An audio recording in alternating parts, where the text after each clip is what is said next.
Ça y est, ce jour est arrivé, Simagic arrive enfin sur la chaîne. Oui, vous avez été nombreux à me le demander et ça faisait un moment que je voulais le faire aussi. J'ai le GT Neo et le Simagic Alpha Evo, donc la base 12 Nm depuis un petit peu plus de 2 semaines entre les mains, monté derrière. On a testé ça ardemment sur iRacing et sur Le Mans Ultimate notamment. Alors, est-ce que la base et le volant valent le coup? Quels sont les points forts, les points faibles? À qui ça s'adresse? À quel prix? On va répondre à toutes ces questions dans cette nouvelle vidéo test. Avant de commencer, comme d'habitude, petit disclaimer, le matériel m'a été envoyé par The French Sim Racer et donc je vous donne mon avis en tant que potentiel acheteur. J'ai un point de vue complètement neutre sur ce que je vais vous transmettre et on va parler aussi bien des qualités que des défauts de volant et base. Pas d'affiliation particulière à Simagic donc, mais si vous souhaitez avoir 5% de réduction, vous pouvez les avoir sur The French Sim Racer avec le code Lift&Coast. Ce sera directement en cliquant sur le premier lien en description et on part tout de suite sur les premières impressions générales, que ce soit du volant et de la base. L'impression qui se dégage de chez Simagic, c'est une impression de produit déjà fini et assez robuste. Même si on en reparlera par rapport au volant, Simagic est arrivé en même temps que Moza et Camu. C'est trois marques chinoises du sim racing dont on entend souvent parler. Alors Camu, je les mets de côté puisqu'on est vraiment sur l'entrée de gamme et pas sur des produits que je recommande. Mais entre Simagic et Moza s'est positionné un peu comme Fanatec, comme le plus grand public avec un écosystème qui a très vite fleuri sur le PC, et Simagic plutôt côté haut de gamme pour les marques chinoises, avec des meilleures finitions, avec une impression générale et une qualité de fabrication un peu supérieure par rapport à ce qu'on peut trouver sur Moza Racing, qui depuis a d'ailleurs monté en gamme. Mais je vous donne cet historique-là parce que ça permet bien de comprendre davantage là où se positionne Simagic et un certain nombre d'aspects dont je vais parler un petit peu plus tard, que ce soit sur le volant ou sur la base. Quand on déballe le produit, notamment le volant, ce qui s'en dégage, c'est que c'est bien fini, les clics des boutons sont fermes, que ça soit au niveau des rotaries, au niveau des deux funky switch, parce qu'il y a deux funky switch qui sont disponibles sur le volant. La prise en main est également agréable au niveau des grips, bien qu'au niveau des grips, je vous recommande plutôt d'avoir des gants parce que si vous avez les mains qui transpirent, ce qui est mon cas, vous allez assez vite glisser au niveau de la prise en main. Le rétroéclairage et le premier allumage que vous allez avoir du volant vous donne aussi cette impression de passer sur la gamme supérieure par rapport à des marques un peu plus grand public. Donc on est bien sur le PC, on est bien sur du robuste. Du côté de la base, là aussi, je la trouve particulièrement design et minimaliste. Alors c'est vrai que nos bases direct drive, c'est souvent des gros cubes ou parallélépipèdes, avec quelques arêtes et quelques essais de finition. Pour le coup, on a une finition ultra clean sur le Evo. La bague au centre est rétro-éclairée, ce qui ajoute une petite finition supplémentaire, et il y a énormément de connectiques disponibles sur la base. Un écosystème relativement ouvert sur lequel on reviendra là aussi. Au-delà de ça, parce qu'on est chez Simagic, beaucoup de stickers disponibles également, de quoi personnaliser votre volant, voire même de quoi personnaliser votre base. Côté montage, c'est là aussi très simple et très plug and play. La base peut se monter aussi bien par le dessous que par le côté. Moi, je l'ai monté par le dessous, ce qui est le plus simple, histoire de monter, démonter facilement des volants pour des reviews. Ça tient très bien, la base fait 12 Nm et j'ai pas eu de problème sur le châssis. Vous pouvez le monter aussi de côté avec les 4 vis. Voilà.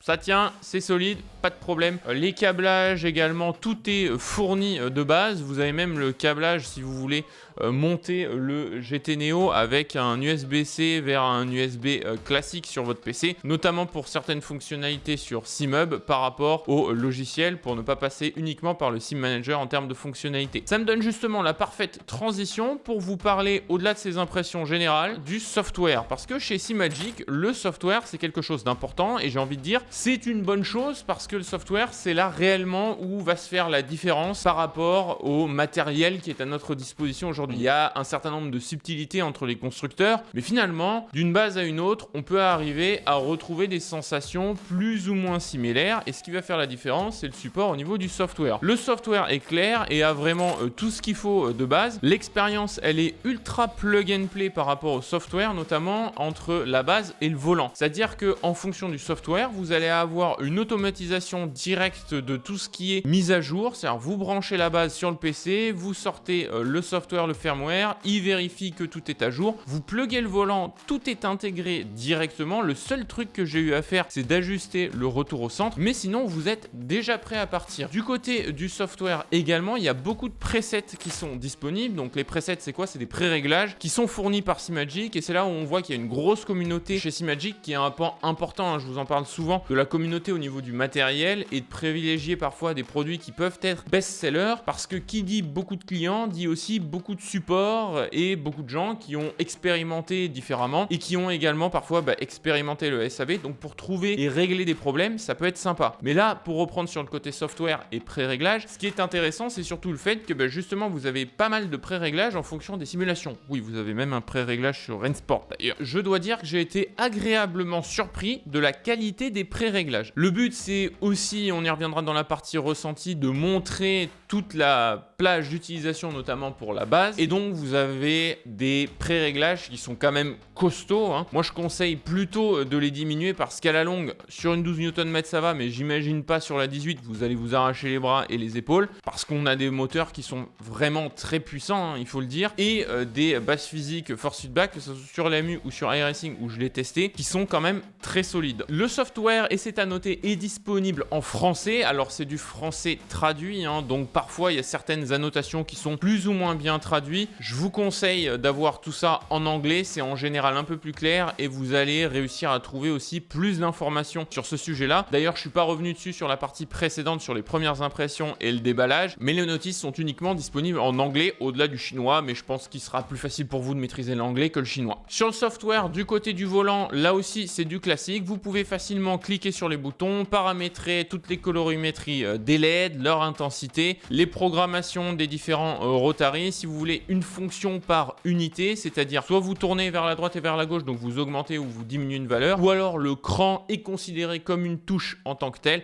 Là aussi, vous pouvez tout régler sur SimPro Manager. Si vous souhaitez passer par SimHub, c'est pas l'option que je privilégie personnellement, pour la raison que je vais vous évoquer, c'est celle du câble. Vous pouvez intégrer le volant via SimHub et donc avoir beaucoup plus d'options et de fonctionnalités, voire combiner certains boutons pour créer des combinaisons de fonctions. Mais ça ne sera que disponible si vous branchez en USB votre volant à votre PC, et donc vous allez avoir un câble supplémentaire qu'il va falloir avoir. Alors c'est facile, hein, parce que c'est un USB-C qui est plugué juste à l'arrière du GT Neo, mais personnellement je trouve que c'est pas forcément le plus pratique, vu que c'est qu'un USB-C, on n'est pas sur un câble, par exemple sur le P1 Sim que j'avais, pour avoir cette data au niveau du dash notamment, parce que vous avez un dash sur le haut rouge, vous avez un câble qui est torsadé, mais surtout un câble métallique, et que vous allez pouvoir verrouiller. C'est pas le cas de l'USB-C ici. Donc en termes de fiabilité, je suis pas sûr de ça. Certains utilisateurs me feront peut-être leur retour dans les commentaires, mais je privilégie plutôt le support constructeur, et je suis pas un grand fan de câbles qui traînent non plus. Pour moi, il y a vraiment tout ce qu'il faut dans le Sim Manager de base, donc le logiciel de Simagic, et qui vous permet vraiment de tout régler. On en reparlera justement dans le ressenti du volant, et je vous parlerai d'ailleurs du mapping que j'ai fait, si ça peut aider certains des utilisateurs du GT Neo. Je vais prendre mon petit cahier et mes petites notes sur le sujet, puisque vous avez 5% avec le code Lift & Coast chez The French Sim Racer. Donc le GT Neo est disponible à 313,81 € en bénéficiant du code, ce qui en fait un très bon rapport qualité-prix par rapport à la prestation du volant et au nombre de fonctionnalités dessus. C'est moins cher finalement par exemple qu'un V2.5 de chez Fanatec, avec des fonctions, une solidité, une robustesse, notamment au niveau des boutons qui sont clairement d'un niveau supérieur. On a également chez The French Sim Racer, et ça j'en parle justement pour les propriétaires de Fanatec qui voudraient passer sur une roue supérieure mais qui veulent pas s'embêter avec un dash. Vous avez un kit 100% convertible vers Fanatec. Il va passer lui à 150 € de plus, à 463 €, mais ça correspond au hub également avec le câble. Bref, vous avez tout fourni en plug and play. Le kit est dispo chez The French Sim Racer. Je vous mettrai un lien en description si vous êtes propriétaire de Fanatec, ça peut être intéressant. Sur le prix en fin de la base, elle est à 603,56 €, là aussi toujours avec le code, ce qui la positionne très bien par rapport à la concurrence, notamment les concurrents principaux. Ça va être qui? Ça va être le Moza R12, ça va va être également le Club Sport DD de chez Fanatec, pas le DD+, hein, le DD, donc celui avec le rond jaune à l'arrière qui est lui aussi en 12 Nm, mais aussi le Conspit Ares en version standard à 12 Nm. Ce qui vous fait en termes de prix pour ce bundle, avant les frais de port, eh bien un prix de 917 € et 37 centimes, donc un petit peu plus de 900 € hors frais de port. Donc si j'ajoute les frais de port, je pense, enfin ça dépend de quelle région vous venez, mais on va dire en dessous du seuil symbolique des 950 €, ce qui en fait vraiment un bon prix, hein. D'ailleurs il faisait partie de mes recommandations en fin d'année dernière, justement sur cette fenêtre là. Maintenant qu'on a dit tout ça, on va passer à la partie ressenti et test. 2 semaines d'essais poussés sur LMU et sur iRacing pour le bundle. Je vous donne mes impressions, les bonnes pratiques, les points positifs, les points plus négatifs, et puis surtout à qui ça s'adresse. Donc restez bien jusqu'au bout, on va passer à la suite. Vous avez votre matériel préféré, vous avez votre simu, mais vous manquez de setup ou vous galérez à performer. N'hésitez pas à nous rejoindre sur raceclutchcenter.com et à booker une session coaching ou bénéficier de setup gratuit, car oui, depuis les dernières mises à jour, que ce soit sur LMU ou sur F1.25, vous avez un bundle gratuit qui vous permet d'essayer avant d'acheter. Ça se passe sur raceclutchcenter.com, le lien est dispo là aussi dans la description. J'ai le volant entre les mains et on va démarrer par lui en termes de ressenti. Comme je vous le disais un petit peu plus tôt, la qualité de fabrication chez Simagic, notamment par exemple au niveau des boutons, très clairement, il n'y a rien à dire. Que ce soit le clic des boutons, la fermeté des rotaries qui sont sur le côté, les 2 boutons rouges, ceux qui sont au centre ici, vraiment, il n'y a rien à dire. Côté éclairage des LED non plus, il n'y a rien à dire. Peut-être juste les LED au niveau du contour et du shifter qui sont à travailler en termes de synchronisation, que ce soit sur iRacing ou sur Le Mans Ultimate par exemple. De base, moi, elle ne fonctionnait pas. Ça m'a pas particulièrement gêné, mais à noter, au côté des LED ici, je les trouve pas très flashy, même à 100% par rapport à d'autres concurrents. Par contre, au niveau du reste, voilà, en termes de fonctionnalité, il y a tout ce qu'il faut.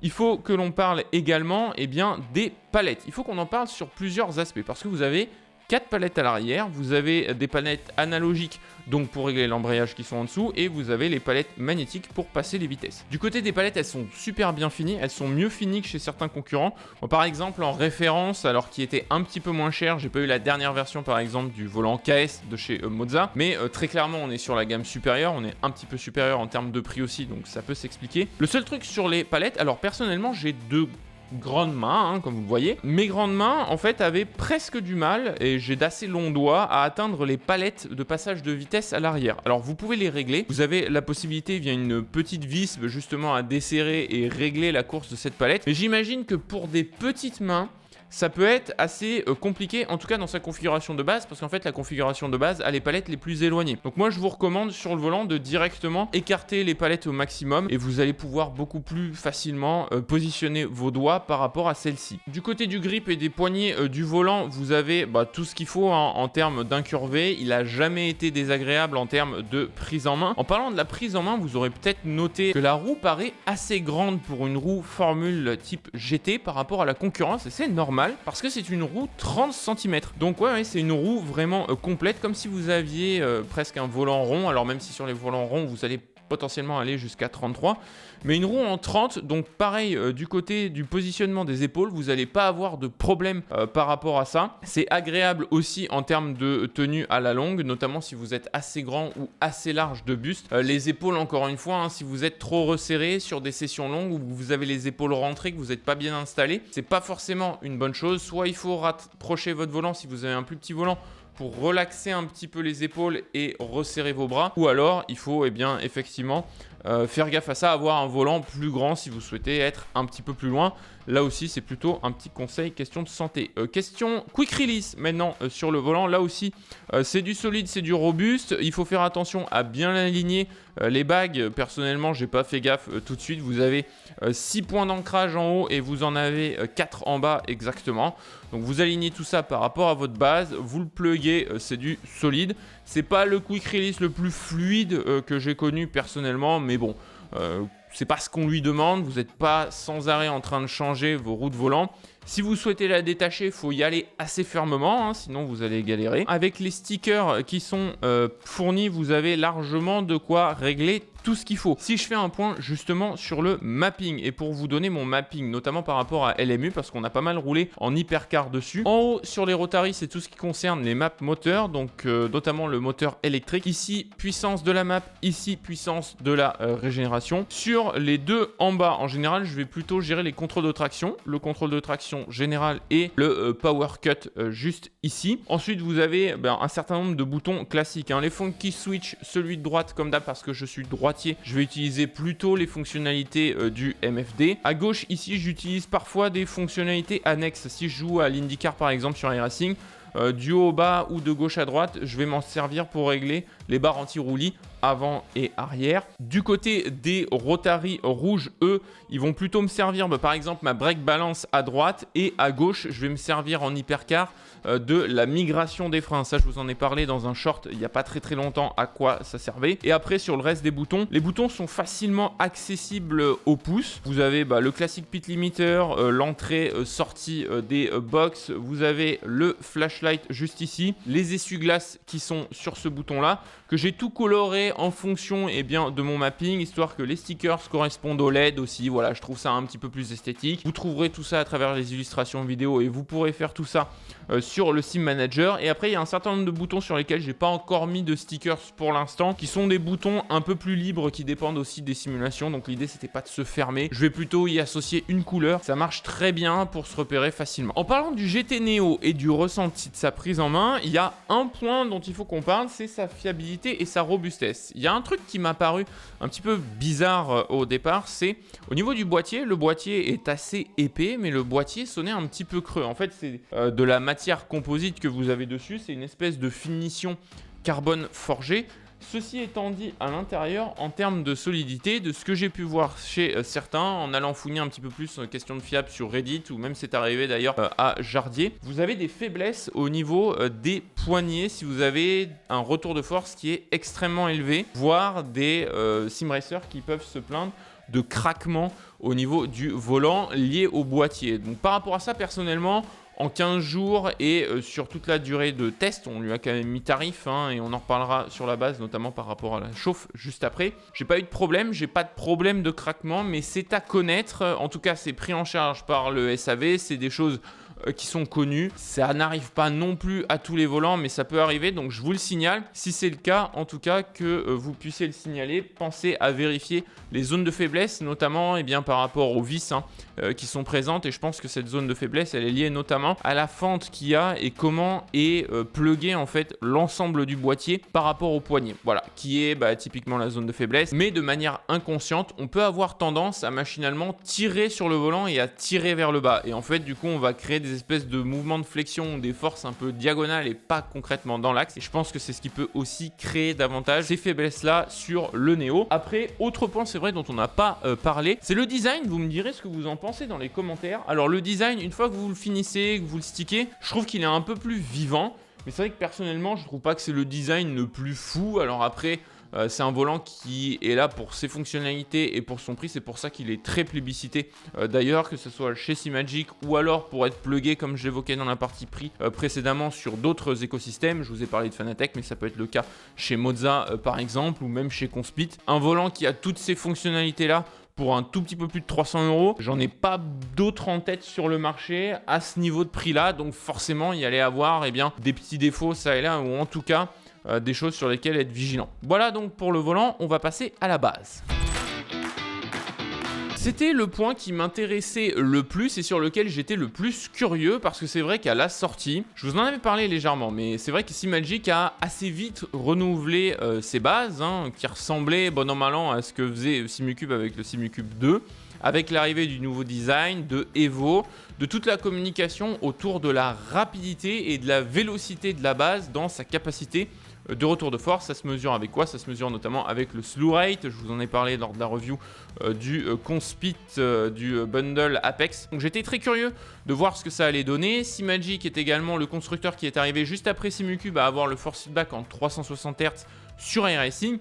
Donc là aussi, il y a un gros développement. Simagic est encore une fois plutôt dans le haut de gamme parmi ces constructeurs chinois. Donc j'étais vraiment curieux de voir ce que ça allait donner et de me faire mon propre avis parce que ça a été très hypé à la sortie. Je l'avais testé en salon à plusieurs reprises, que ce soit à la Sim Racing Expo notamment. J'avais trouvé ça comme effectivement une évolution mais pas une révolution. Ça s'est confirmé lors du test. Ceci étant dit, il y a quand même pas mal de choses qui sont intéressantes à mentionner en termes de sensations. Je l'ai donc essayé de manière très approfondie sur Le Mans Ultimate et sur iRacing. Je ne l'ai pas fait sur le rallye de manière volontaire parce que Simagic en termes de réputation sur les rallyes et le drift est très bien noté et je souhaitais presque en faire un test à part sur le rallye. N'hésitez pas à me dire si vous êtes intéressé pour le rallye et le drift et parce que je voudrais tester ça potentiellement avec une roue de l'écosystème Simagic. Donc on verra ça pour plus tard, je ferme cette parenthèse là. Pour ce qui est de LMU et de iRacing, donc je vais commencer par Le Mans Ultimate. Très bon ressenti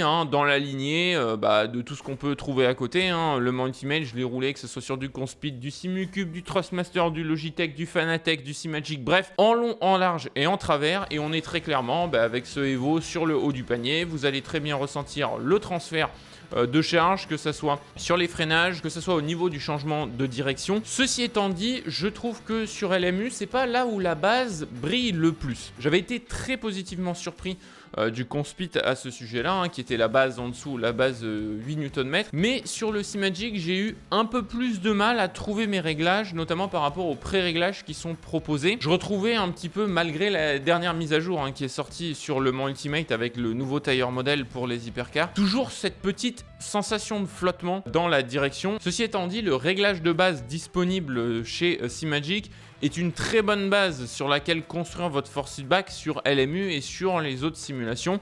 C'est notamment le cas sur iRacing. D'ailleurs, sur iRacing, il a deux réglages, un réglage de base et un réglage e-sport. J'en reparle juste après par rapport à iRacing. Donc sur LMU, vous allez vraiment trouver tout ce qu'il faut. Il est très bien reconnu. En termes de fonctionnalité, il n'y a rien à dire par rapport au ressenti, que ce soit en LMP2, en hypercar ou en GT3. On l'a testé sur les trois véhicules. On l'a testé aussi en LMP3 puisqu'on a le DLC sur notre compte. Donc vraiment dans toutes les configurations possibles. On l'a testé sur temps sec, sous la pluie. Vraiment, on ressent bien ce qui se passe. On met juste un petit peu plus de temps par rapport à ce mouvement de flottement. Et je dirais que, en fait, c'est ce que ça fait ressortir sur cette base, c'est qu'effectivement, vous avez un ressenti qui peut être très brut et une très grosse vélocité sur la base, mais du coup, il peut y avoir un peu de bruit dans le force feedback, c'est-à-dire que vous allez passer très rapidement d'un pic de force feedback à un autre, soit côté raffermissement du force feedback, soit relâchement. Donc pour les braquages et contre-braquages. Alors, c'est très intéressant parce que ça vous permet de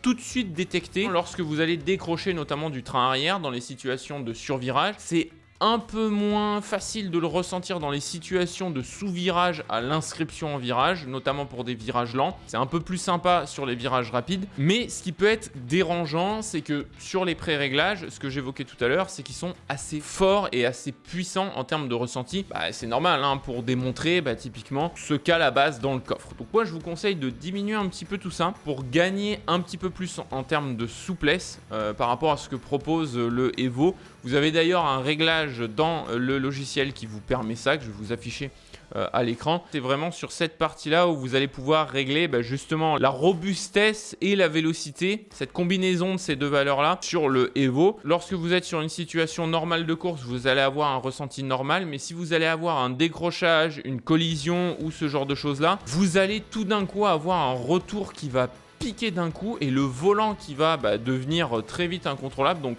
c'est l'un des rares volants sur lequel, au départ en tout cas du test, j'étais en mode direct, je relâche parce que c'est pas la peine que je le tienne parce que sinon je vais me faire un pouce ou un poignet à vouloir rattraper un contre-braquage. Ça reste proportionnel à l'intensité du décrochage, typiquement avec les hypercars et les pneus froids. Autant vous dire que les deux premiers tours ils peuvent être un petit peu tendus sur temps sec. Donc c'est à savoir sur le Evo et c'est à régler et à affiner par rapport à ça. Là où il brille par contre, c'est je pense l'un des meilleurs force feedback que j'ai eu sur cette simulation là, c'est sur iRacing. Je trouve que sur iRacing, Simagic est super bien implémenté et c'est vrai que la Evo permet de ressentir vraiment tout de A à Z. La vélocité et la capacité de détail que peut avoir le Evo, je trouve ça intéressant et je trouve qu'on passe un petit gap supplémentaire. Parce qu'il va vous faire gagner 3 secondes au tour, attention, ce n'est rarement la faute du matériel, c'est plutôt la faute du pilote en général. Le force feedback est vraiment super intéressant dans le détail et sur iRacing c'est super intéressant parce que sur iRacing vous savez que le tire modèle est pas des meilleurs, notamment lorsque vous allez allez commencer à arriver sur la limite du pneumatique et que vous allez devoir gérer la glisse. En tout cas, de par la plage d'utilisation du force feedback, même avec un 12 Nm,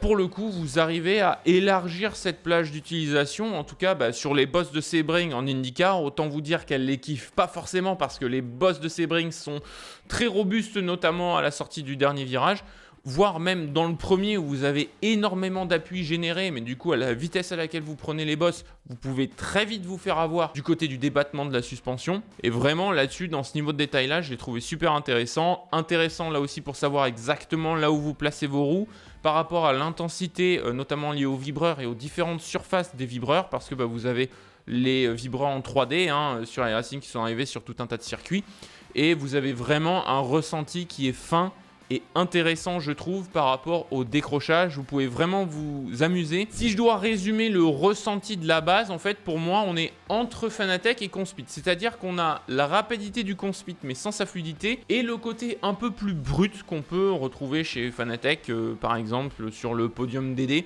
que j'ai eu l'occasion de longuement essayer en salon. Mais vous avez, quoi qu'il en soit, toute la plage d'utilisation nécessaire. En 12 Nm, il est, je trouve, suffisant. Vous n'allez jamais atteindre de limite particulière de clipping, même dans les conditions que je vous ai évoquées. Si vous réglez bien votre force feedback, il n'y a pas de problème là-dessus. Franchement, si vous allez sur du 18 ou au-dessus, c'est vraiment parce que vous allez peut-être faire plus de rallye ou alors avoir des roues plus grandes, plus lourdes, et donc pour éviter cette perte de force feedback, il est relativement léger par rapport à un FX Pro par exemple, qui est la gamme supérieure que va proposer Simagic. Donc seulement dans cet intérêt-là, et encore j'ai envie de dire en termes de détails, parce que franchement le 12 Nm est largement suffisant. Et pour terminer sur la base, il faut que l'on parle de deux choses, le bruit et la chauffe. Parce que oui, c'est vrai que c'est quelque chose d'étonnant que j'ai été trouvé sur les réseaux parce que ça m'a intrigué et posé la question. Mais quand vous allez poser la base, elle fait un bruit, je vous illustre ça là maintenant. On dirait presque finalement qu'il y a un espèce de fluide à l'intérieur de la base. Alors c'est normal, c'est lié à la communication à l'intérieur de la base, entre les aimants et la connectique avec votre volant. Donc c'est pas un bruit anormal, vous inquiétez pas si vous avez jamais expérimenté ça. Effectivement, c'est présent sur ces bases Evo, mais ça veut pas dire qu'elles ne fonctionnent pas. Il peut être plus ou moins intense effectivement en fonction de l'intensité du force feedback que vous allez avoir. Je le rappelle, les pré-réglages dispo chez Simagic sont assez puissants, donc ça va avoir tendance à accentuer ce bruit. Mais j'ai pas eu de ressenti de perte de force feedback ou un quelconque problème à ce niveau-là. L'autre point dont il faut que l'on parle, donc je vous disais, c'était la chauffe. Parce qu'effectivement, c'est une base qui chauffe. C'est une base qui chauffe en surface par rapport au Conspeed par exemple, qui lui, mais alors, même en lui envoyant la patate en 8 Nm, franchement, c'est la base qui reste la plus cool. Donc quand je dis la plus cool, c'est-à-dire la plus fraîche, peu importe l'utilisation. La Simagic, il y a beaucoup de déperdition et vous avez le ventilateur d'ailleurs aussi à l'arrière de la base, vous avez des petites extractions pour justement évacuer l'air. Il n'y a pas que de la déperdition liée à la surface de la base. Typiquement, je pense que c'est lié aussi à la brutalité disponible et à la technologie du moteur. Mais il faut le noter, donc si vous avez une base par rapport à votre écran, moi elle est positionnée devant et l'écran a tendance à lui aussi chauffer un petit peu. On a le 57 pouces de chez Samsung. Moi je conseille pas foncièrement par exemple d'avoir la base qui soit positionné en dessous de l'écran. Je vous conseille dans ce cas-là d'avoir un extenseur pour avoir la base qui soit vraiment libre par rapport à comment elle chauffe. Si vous avez un montage par le dessous comme moi, vous allez avoir de la conduction sur la plaque qui est en dessous aussi. Alors attention sur la chauffe, vous n'allez pas faire cuire un œuf dessus. Mais typiquement, je laisserai pas ma main longtemps dessus une fois qu'on y a tiré pleine balle dessus. J'ai ceci étant dit pas du tout eu de problème de perte de force feedback, y compris sur de très longues sessions de plus de 3 heures. Sachant que je suis dans une pièce qui est assez froide, j'ai la petite clim de dispo au besoin. Donc dans une pièce peut-être plus chaude ou en été, peut-être à voir par rapport à ça. Là aussi des propriétaires depuis plus longtemps de la base pourront peut-être partager leur expérience dans les commentaires. La question que l'on doit se poser lorsque l'on achète un produit, c'est toujours à qui ça s'adresse. Je rebondis par rapport à ce que je disais tout à l'heure sur la qualité de fabrication et le positionnement de Simagic de manière générale. Ça s'adresse, si vous êtes sur un écosystème PC, puisqu'il n'est pas disponible sur console, alors vous avez certes des émulateurs et vous pouvez retrouver du Simagic par émulateur sur PlayStation. S'il y en a qui suivent d'autres créateurs de contenu, par exemple Super GT qui était ambassadeur l'année dernière, qui utilisait du Simagic pour du Gran Turismo, Osmo. C'est pas ce que je recommande. D'une part, question de prix du matériel et question de sensation par rapport à la console vis-à-vis de ce qu'il peut réellement donner sur PC. Si vous êtes un sim racer qui recherchez un écosystème fourni et vous souhaitez avoir quelque chose de plug and play, vraiment Simagic est une marque qui est très bien positionnée. La gamme Evo et le GT Neo sont de très bons points de base pour un rapport qualité-prix qui est très intéressant. Là où c'est intéressant également, c'est le côté un petit peu plus premium, notamment si vous cherchez derrière à agrémenter ça d'un pédalier, où Simagic par exemple par rapport à Moza est mieux positionné. C'est pareil également si vous souhaitez faire du rallye ou du drift du côté des roues, de l'écosystème volant, mais aussi et surtout shifter et frein à main qui sont à des bons rapports qualité-prix. Là aussi, les liens sont dispo en description si vous souhaitez vous fournir chez The French Sim Racer. Je crois qu'ils fournissent l'écosystème complet de A à Z. Maintenant, le petit point faible sur cet écosystème, il est au niveau peut-être des roues si vous cherchez de la formule ou du GT comme des roues conventionnelles au-delà du GT Neo. C'est-à-dire qu'il y a le FX Pro qui est disponible, mais à part le FX Pro finalement et le GT Neo, il n'y a rien d'autre. Il y a plus de choix par exemple chez Conspeed, il y a plus de choix chez certains logiciels tiers. Le pass-through aussi par rapport à ce que propose Conspeed avec l'USB directement dans le connecteur et qui vous permet d'avoir un plus petit câble USB peut-être un petit peu plus intéressant. Hormis ces points-là, l'écosystème chez Simagic vous conviendra très bien. Là où il est très intéressant, c'est si vous êtes sim racer sur iRacing, vraiment, typiquement, vous venez du monde de la console, vous souhaitez passer sur PC et vous allez vous lancer sur iRacing. C'est vrai que Simagic est une très bonne marque sur laquelle débuter. Encore une fois, je l'évoquais sur la petite faiblesse par rapport au nombre de roues disponibles si vous faites de la formule par exemple ou une roue GT3, mais il y a une compatibilité et une ouverture aux compatibilités extérieures chez Simagic. Ils ont d'ailleurs un QR universal qui est disponible. Donc voilà, en termes d'ouverture d'écosystème, on est plutôt bien positionné là-dessus aussi. Et si vous êtes un futur iRacer qui cherchez à monter en gamme parce que vous avez un écosystème console, c'est vrai que rapport qualité-prix, Simagic est très bien positionné, donc ça peut s'adresser à vous également. Maintenant, si vous êtes déjà chez Simagic et que vous avez la génération précédente, ou que vous êtes typiquement chez une marque comme Conspeed, Moza pour du R12 par exemple, ou tout cet écosystème-là, est-ce que ça vaut le coup de passer sur le Evo plutôt que sur votre base? Là, j'ai envie de dire, le choix vous appartient, parce que réellement, on a du matériel de très bonne facture chez tous les constructeurs que j'ai pu citer jusqu'à présent. Là, c'est une question de réputation de marque, c'est une question de fiabilité, de SAV, de revendeur. Vous avez avec The French Sim Racer tout ce qu'il faut par rapport à Simagic. On a une grosse communauté qui est présente aussi et donc s'il y a des pépins, beaucoup d'entraide de disponibles. Maintenant, vous n'allez pas révolutionner votre expérience parce que vous prenez le Evo alors que vous venez de la génération précédente. C'est mieux, mais c'est une évolution, c'est pas une révolution. Et si vous êtes chez la concurrence, oui, par exemple, peut-être que sur iRacing, par rapport à certaines autres bases, vous allez avoir du mieux. Maintenant, encore une fois, c'est surtout une question de software et une question de réglage. Et sur la majeure partie des marques aujourd'hui, c'est un peu l'écosystème de marque, la réputation, la fiabilité et l'écosystème software qui font la différence.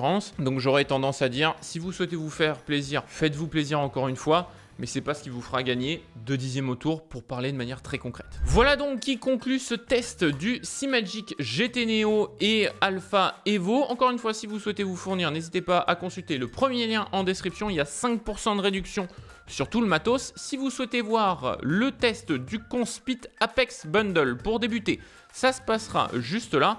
Et si vous souhaitez voir ce classique de ce que les marques ne souhaitent pas que vous sachiez pour apprendre à comment choisir votre matériel, ça se passera par ici.